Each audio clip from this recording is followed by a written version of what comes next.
Ladies and gentlemen, welcome to the Warriors Corner for the presentation on Army Talent Alignment Process.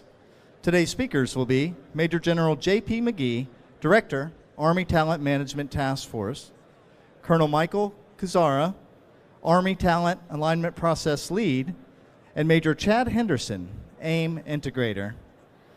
Friendly reminder, during the question and answer portion, please refrain from speaking until you have the microphone in your hand and then proceed to ask your question. At this time, let's welcome Major General McGee. Okay, good afternoon. Thanks so much for being here. It's great to see so many friends from across the Army. So I'm going to just sort of set the stage for what talent management means for the Army and talk you through, and then some other people are going to come here and they're going to talk specifically about the ATAP and AIM-2 and how we're actually executing part of General McConville's vision for transitioning the Army to a talent management system. So next slide, please. So just some big ideas. You know, at the core of what we're doing is we start to talk about modernizing. You know, we've got a new operational concept that's multi-domain operations. We've got a new way in which we acquire our equipment. Futures Command has that. And really central to all this is a significant modification for how we manage our people.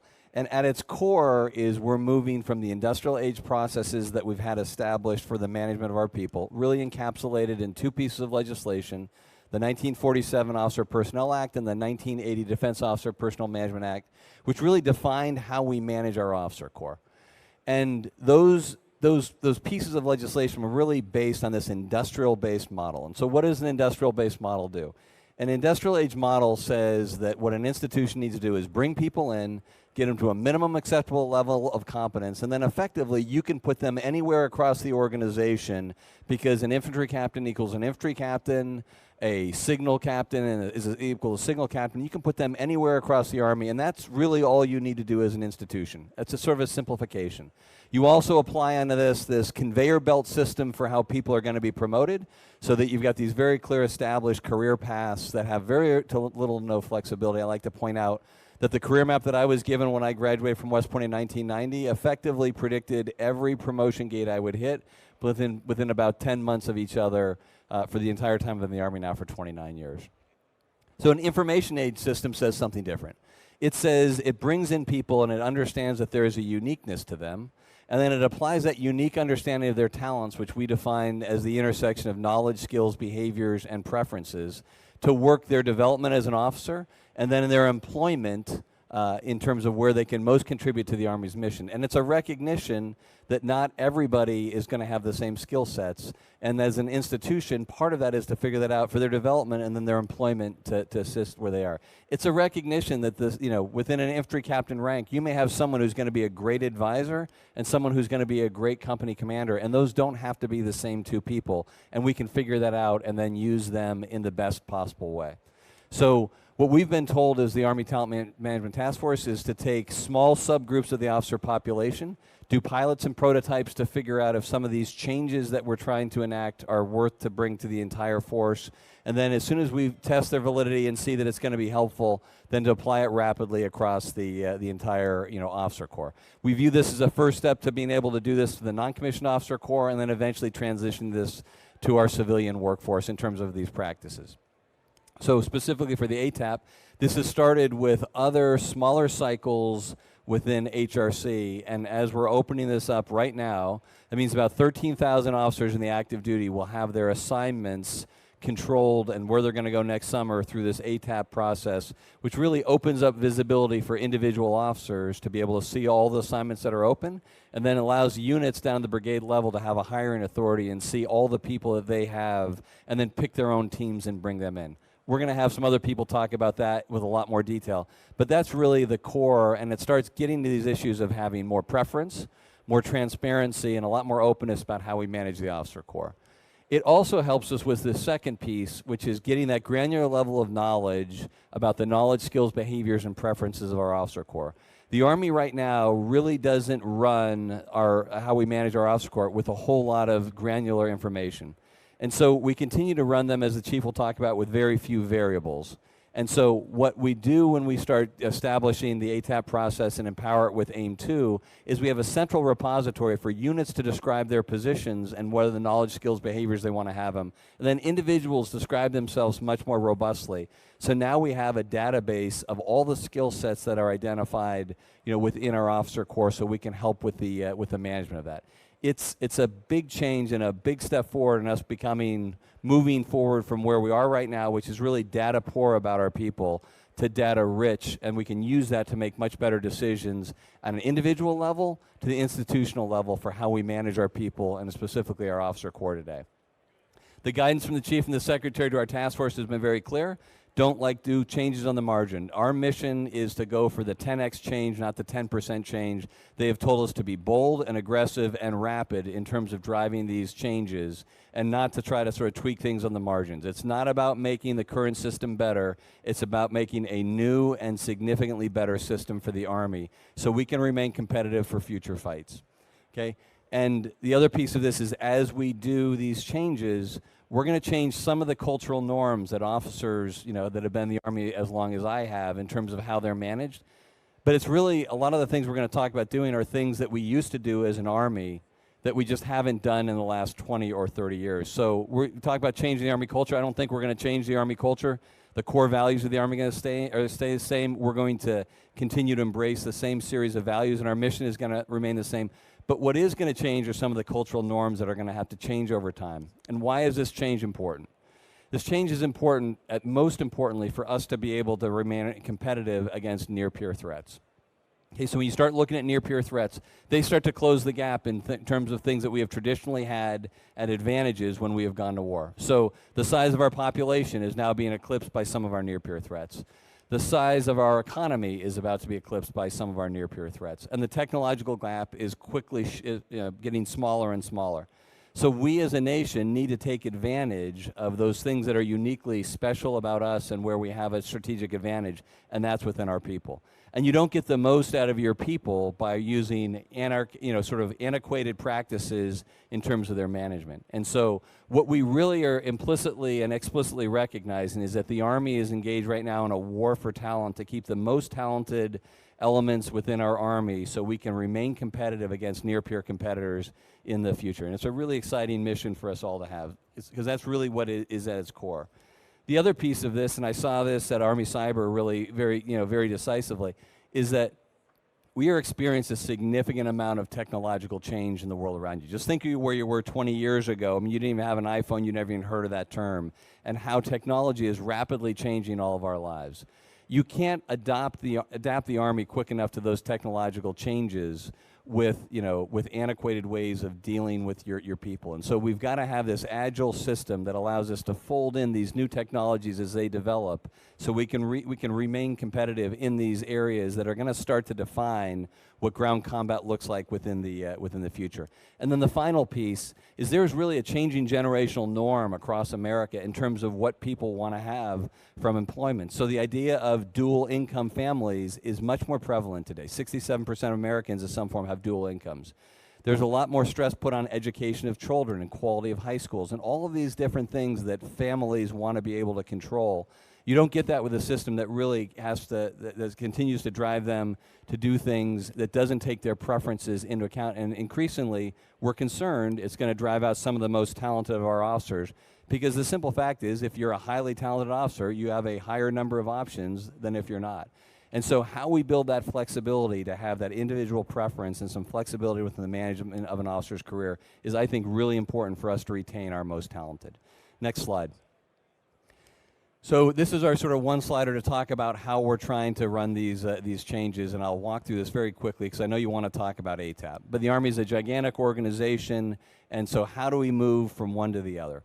So if you look on the left-hand side of the slide, you'll see the current system. I like to point out the current system is very good, and it's served the Army very well. But now it's time for us to change, and if you go to the right-hand side of the slide, you'll see the characteristics that we want to establish in a future system And you'll see some keywords in there. You'll see us more data rich. You'll see us leveraging information technology. The fact of the matter today is most of the officer corps today is managed by systems that were written in code in the late 80s and early 90s, and we have a very, very small predictive capability. So we can see what the impact of our decisions are today are going to be 5, 10, 15 years down the road. Okay, you see that it's really embedded at its core with the idea of flexible career paths, and then we've got increased sort of levels of management organization and processes to inform senior leaders, so we can stay on glide path to meet the intent of our strategic leaders when they talk about where they want our officer corps to be in 10 and 15 years. The way we get after that is, as I described to you, the chief and the secretary have told us to begin with small groups of pilots and prototypes to figure out different ways of managing the officer corps and then scale those rapidly. And so those bridges represent some of the things.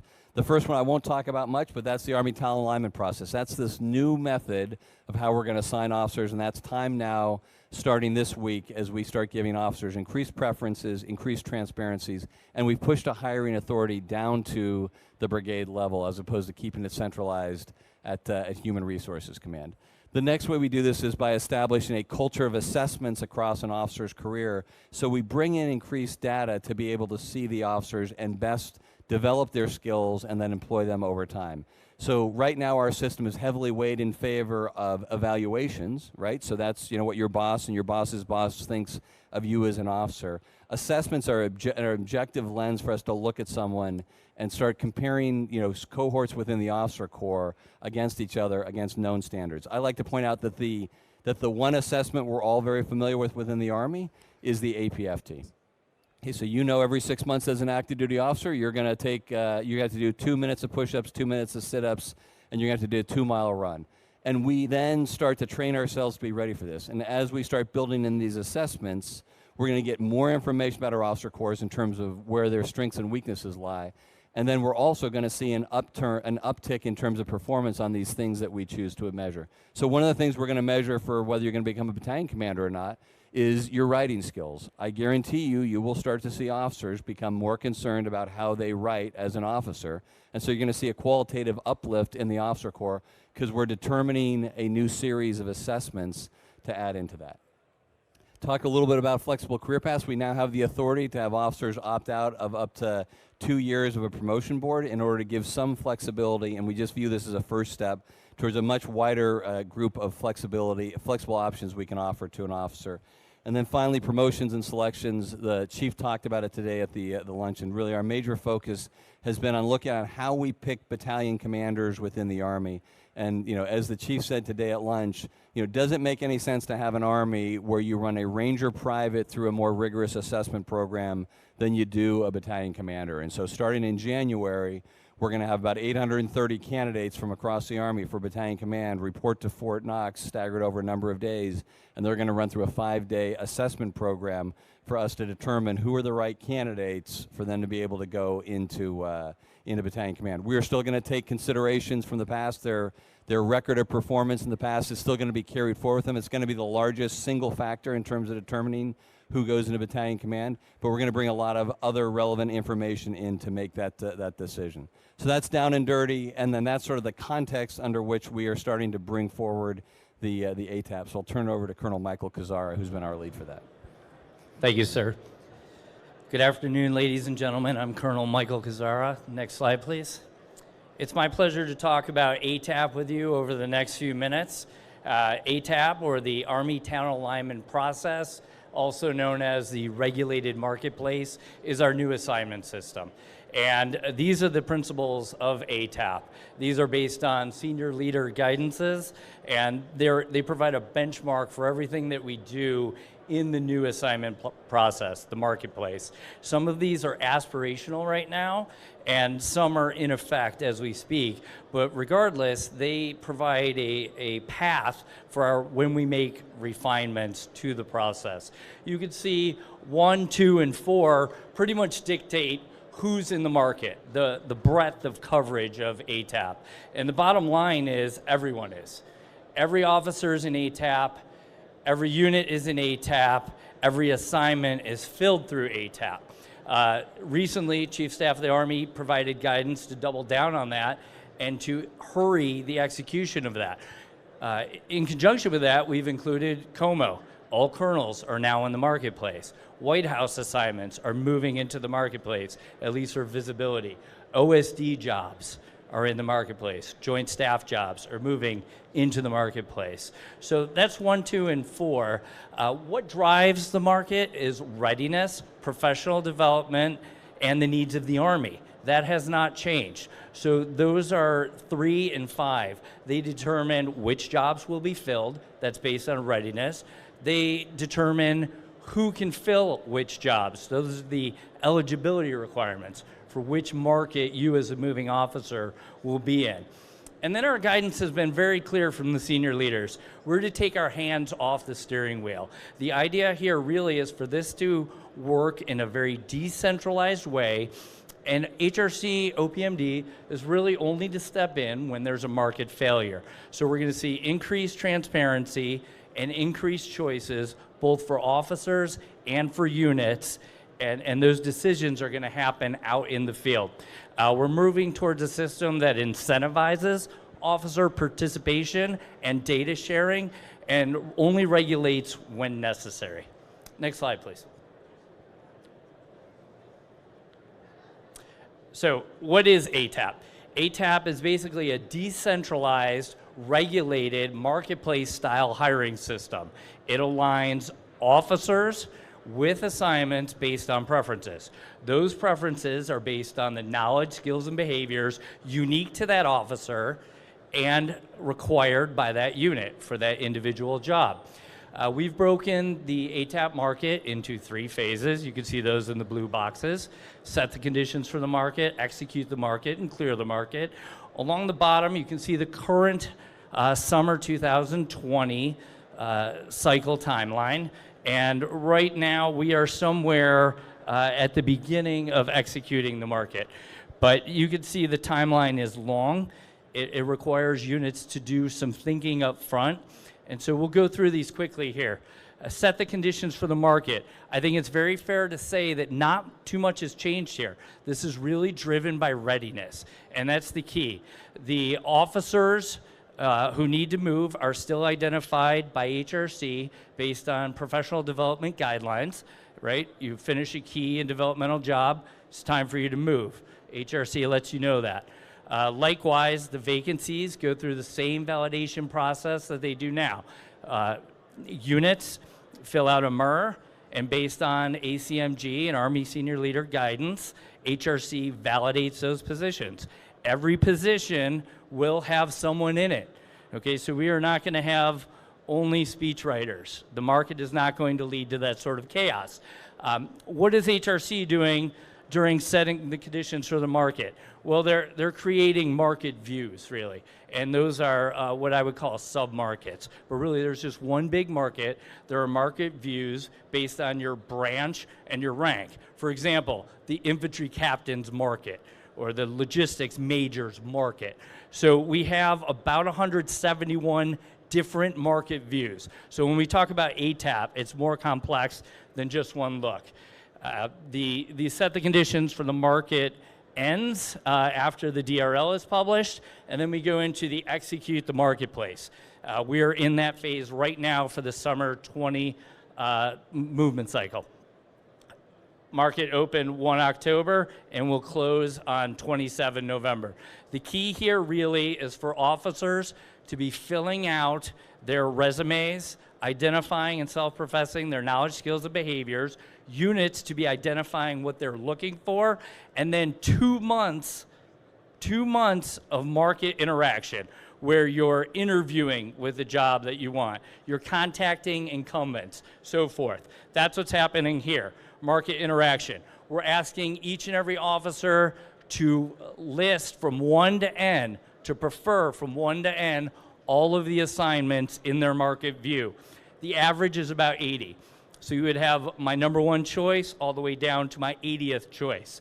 On the unit side, we are asking the units for every available job they have to preference at least 10% of the market. So on average, that would be about 8 officers per opening. Now, the stomp your foot thing here is really that if you're at Fort Carson, that's probably going to be okay. If you're at somewhere less desirable, not to be named, you're going to have to go deeper. And really that's the point, because what this depends on, this process needs that preference data on 27 November. Those preferences have to be filled out. And when they are, we snap the chalk line 27 November, and we say those are the final preferences. We put this into a scientifically proven algorithm that's based on a Nobel Prize winning process that matches the preferences. Those preferences come out best match, and we get a proposed slate. At this point, we pause to check on things. We look at it, we say, hey, do we have problems with performance distribution clustering? And a bunch of other ways we could slice the data. We're gonna look at that. HRC will brief that to the senior leaders during this PAUSEX. They will reslate if necessary. There could be EFMP concerns or a host of other issues. We're hoping to minimize the post-market turbulence. And from there, we'll go into a final slate leading to RFOs being cut. The goal here for most officers is to have an RFO 120 days out from when they would have to do their assignment move. I'm going to go quickly. We have our next slide is a video. This is less than 3 minutes, so I'll get out of the way. If you're an officer in the U.S. Army, there's good news regarding your future career path. The Army is fundamentally changing how it selects officers for their next assignments using a new approach known as the Army Talent Alignment Process. ATAP empowers commanders to build teams, encourages officers to be active in their own hiring, and fosters a transparent and open assignment process. Briefly, here's how it works. It starts with you defining your talents, that unique intersection of your knowledge, skills, behaviors, and preferences. Your knowledge is composed of the facts, information, and skills you've already acquired through your experience, education, or training. For example, you may hold an MBA, have a professional engineering certificate, and a Spanish language proficiency. Your skills are the ability to apply your knowledge to a task. You might be good at carpentry, cross-cultural fluency, and teaching. Your behaviors are the way you conduct yourself and act towards others, like critical thinking, being innovative, and a good listener. Your preferences matter too. What are your interests, career ambitions, family, and personal goals? You can use ATAP to learn who's looking for the talent you already have. And commanders can view your resume and contact your references to see if you have the talent they need to fill a specific position. The Army Talent Alignment Process offers you more job choices than ever before. Once you update your resume to reflect your unique talents and rank order the jobs you prefer, ATAP matches your data to unit data to achieve optimal individual and unit preference. ATAP is an effective win-win system because it empowers commanders and units to select the officers with the talent they need and gives you greater awareness of what jobs are out there that can help you achieve your goals. It's smart too because it is data-rich. The ATAP allows you to convey more information about yourself than ever before. Better information leads to better decisions about how we acquire, develop, employ, and retain our officers. And it's transparent. With ATAP, commanders have the ability to see all available officers, while you can view all of the open positions that match your talent and preferences. ATAP. More choices, greater fulfillment. Army Talent Management. Placing the right officer in the right assignment at the right time over time.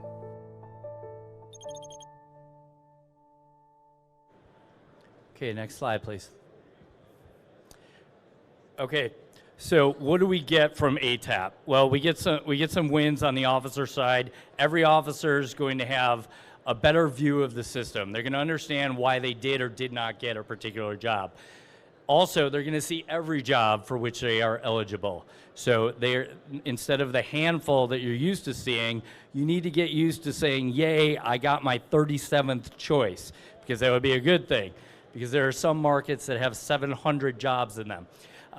They also have the ability to manage and more province over their own career. Units gain the same transparency. They gain a larger audience or a larger choice set from which to choose their teams. They also gain, it empowers commanders to build their own teams. As the General mentioned, really what the Army gets out of this is a data-rich environment. We learn a lot more about our officer corps, and we should have better long-term retention, and we have the ability to manage talent rather than just performance or numbers. Next slide, please.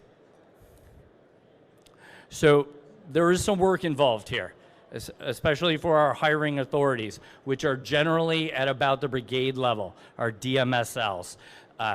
We have several TTPs that we've put out there. We also have a forthcoming commander's guide and officer's guide.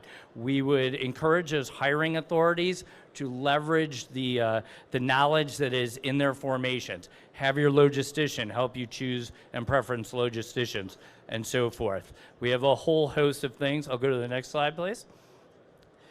These are our links. Also, I'd like to point out directly behind me, we have a kiosk that is continuously manned, and we're available for your questions there. At this time, I'm going to hand it over to Major Chad Henderson from HRC, who's going to show you the AIM2 platform, which is what we're using until IPSA comes fully online to handle all of ATAP. Thank you. Good afternoon, ladies and gentlemen. Next slide. So before I get into the actual screenshots of AIM, AIM is really just a tool, so it's how we operationalize ATAP. So we talked about theory, we talked about the process of ATAP. AIM is the tool in order to do that officers and units use. I just have 3 quick screenshots here to kind of give you a flavor of what the system can do. We do have the kiosk behind us, and we can give demos if anyone wants to come by and look at it. Right now, on the officer side, it is open as of now. I have to acknowledge fully that the AIM rollout has not been as smooth for this cycle as we would like it to be. We project that the unit side to look at officers is going to open tomorrow. The web developers are still looking at that right now. Next slide, please. So there's two parts to AIM. There's the officer side and the unit side. So this is the officer view, and both sides really need to understand what the other entity is doing to make markets work most efficiently and to work most effective for each entity. So number one, up at the top, the officer can see what we call labels that have been placed on themselves. There's also labels on the positions, and that helps each side potentially narrow choices, and those are only recommendations based on the career model and your timeline within DAPM 600-3. So that helps units filter out officers and officers filter out jobs, but they are eligible to preference anything. For context, the largest market is the MI captains market right now. It has about 751 officers in it. So the scope of that and the work on the unit side is really large. Going over to number 2, the officer can say when they're eligible to move. There's a 6-month window, so that helps the unit know when the officer is available and does it meet their timeline. Number 3, on the bottom right, that's some indicators to the officer from the unit side. So how popular a position is, that green horizontal bar, and then the check mark, that means that unit is interested in hiring this officer. And then on the right-hand side, there's information for the officer in terms of labels on the position, as well as position information regarding the actual position, the duty title, duty description, unit point of contact, that kind of thing. So that's the officer side. Next slide, please. Here we transition over to the unit side. So on the right-hand side is the list of available officers. Again, that can be as large as 750, all the way down to as small as the smallest market has 3 officers in it in the band corps. So of their available officers, the green check mark on the right indicates to the unit that officer wants to go to that location. The unit can move officers over to the left-hand side to preference them and then rank order them 1 through N as many officers as they want to preference. And as Colonel Kuzara mentioned, we want units to preference 10% of the available officers in the marketplace. Number 3 is called a brevetable position. I'm not going to go into this much, but a brevetable position can actually be filled by a lower grade officer. So if it's a lieutenant colonel's position, it can actually be filled by a major, and that major actually is going to get paid as a lieutenant colonel and temporarily get promoted to lieutenant colonel. Number 4, units can filter as well, so they can filter out by just KD officers or pre-KD officers.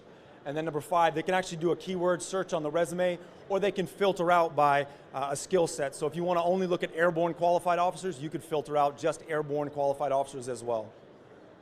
Next slide. So if you click on one of the links to the officer's name, this is what actually gets displayed to a unit. So if you're a moving officer, this is what the unit sees on the unit side when they're looking at you, and we call this the baseball card. So they can look at the number one, they can pull up your resume and your ORB and look at those documents about you and what you've put in the system. Number two on the top right, they can look at the KSBs that you've listed for yourselves and see if it matches the position KSBs required. Number three, they can put comments in the system to the career manager. These are not visible to the moving officer. And then in the bottom, number four, they can actually say this is where they vote on you as well. They can say interested, not interested, or just leave it as no preference. And if they put they're not interested in you, they're required to tell the career manager why they don't want you to come fill the position. What skills don't you possess to do that? So that's really the both views. And what I would like to say for a takeaway is both sides really need to understand what each other are doing to make it work. And really what it requires is participation. AIM is just a tool. It's only as good as the participation of the officers putting information in and units putting information into the system. And again, we're in the back to give demos to anyone that would like to look at that. And with that, I think we'll open it up for questions from the group. We want to hear your questions.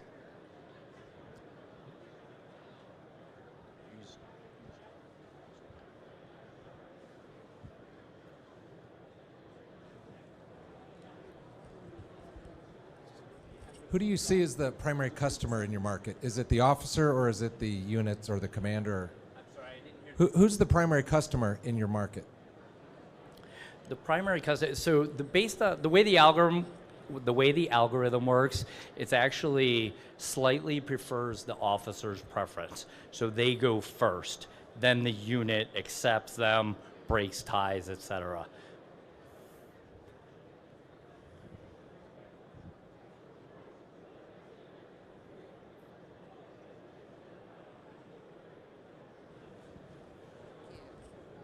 Thanks. Colonel Kuzara, you mentioned something that officers now have more transparency to the process. So if I'm not picked for an assignment, what type of feedback do I get? Sure. So you have an entire interview process, and ultimately, the reason what you now have transparency of is that your peers were preferred over you. And so you have between the assessments, which give you a mirror look at yourself, and then the ability to see how your peers rack and stack, and talking with them, you're going to see, hey, well, this person was fluent in X language or whatever the case may be. So we think that's the feedback loop.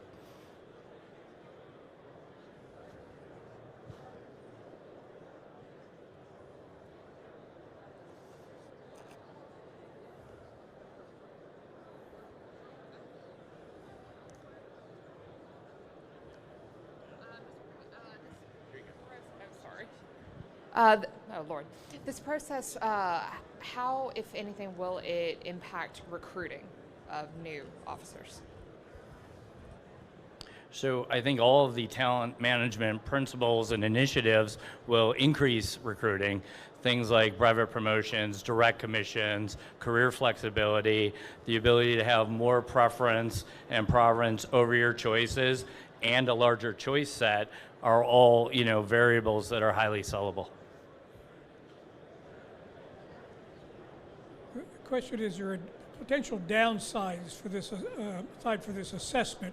Somebody puts in his goal, he goes through the assessment, and he's rejected, and he says, okay, I have no future.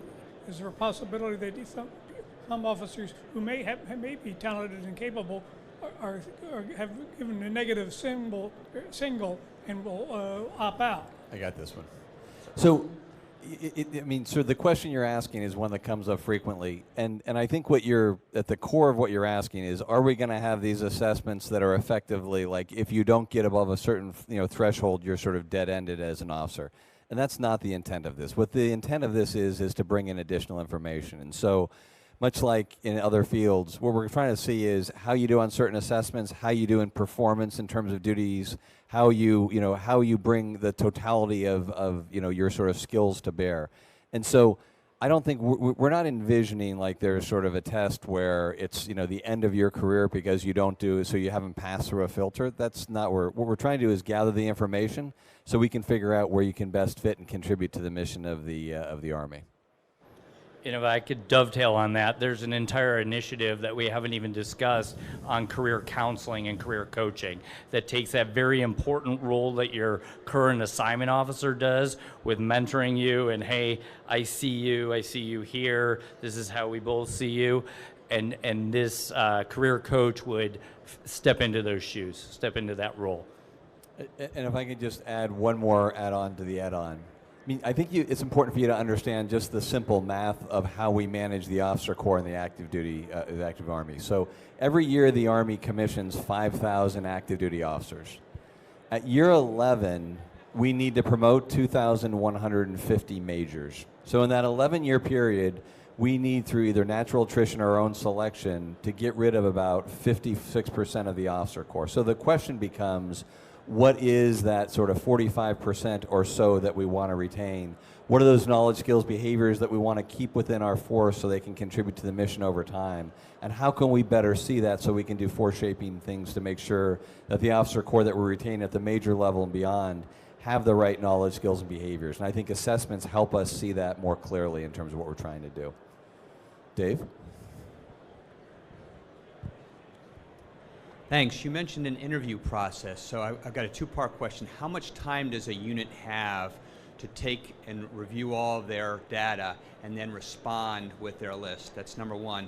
And then number two, at what level is this delegated down? So for example, could a brigade commander say, I've got several majors and several battalions coming in next summer, I want to make that decision, or is it always empowered down to the battalion commander? So it's not powered down to the battalion commander. So let me hit the second part of that question first, and that is the hiring authority is being pushed down to what the Army calls the DMSL level, designated manpower strength level. So that's a brigade level commander, but the brigade level commander needs to do that in coordination with his DML, which is the 2-star level commander. So you can imagine a division, the brigade commander and the division commanders and those two staffs have a discussion about field grade slating and what that looks. What are the majors that need to go to the division headquarters before they move down to a brigade and how that works. But the hiring authority is provided to the brigade commander, and clearly I think they would do that with the input probably of their battalion commanders. And the first question was? They have about 60 days, and that's why we're leaving it open for that long. Obviously, there's a natural tension between leaving it open even longer or giving people a heads up on the other end between RFO issuance and having to move. Thank you, sir.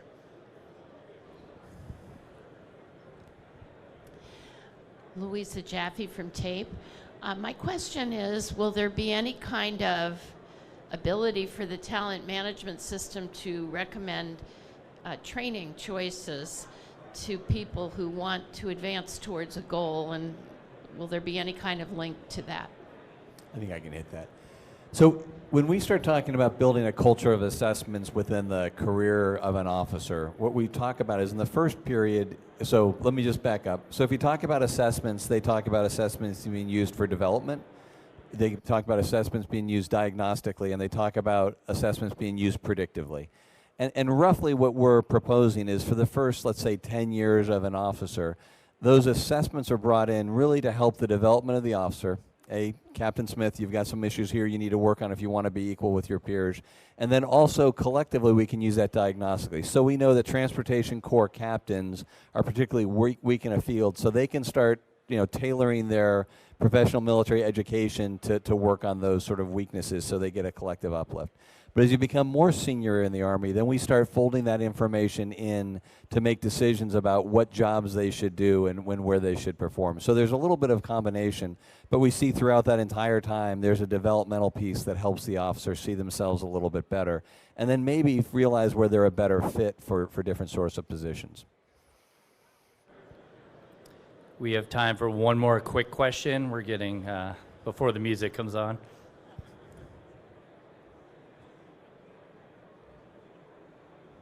There are no quick questions, I know.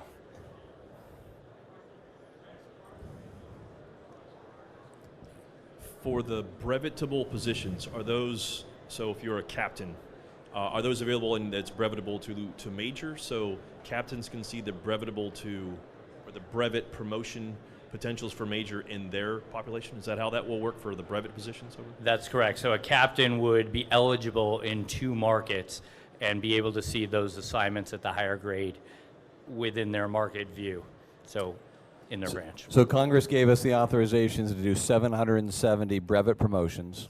In this opening of this marketplace, we're going to have 225 positions that are available. That means that hiring authority is going to be able to see, let's just say it's a colonel's position. They're going to see all the colonels who are eligible to go in that position, and they're going to be able to see all the lieutenant colonels who are eligible in that position. And if the lieutenant colonel selected, they're going to be selected for that position. They'll do a quick boarding process back here in the G1, and then that officer, when they go to that position, they'll be promoted to the rank of colonel, paid for the rank of colonel, and will attain the rank of colonel until they depart. It's something the Navy's been doing for quite some time. Congress just gave it to the rest of the services in August of 2018 for us to be able to do it. All right. All right. Thank you, ladies and gentlemen. Okay. Thank you very much.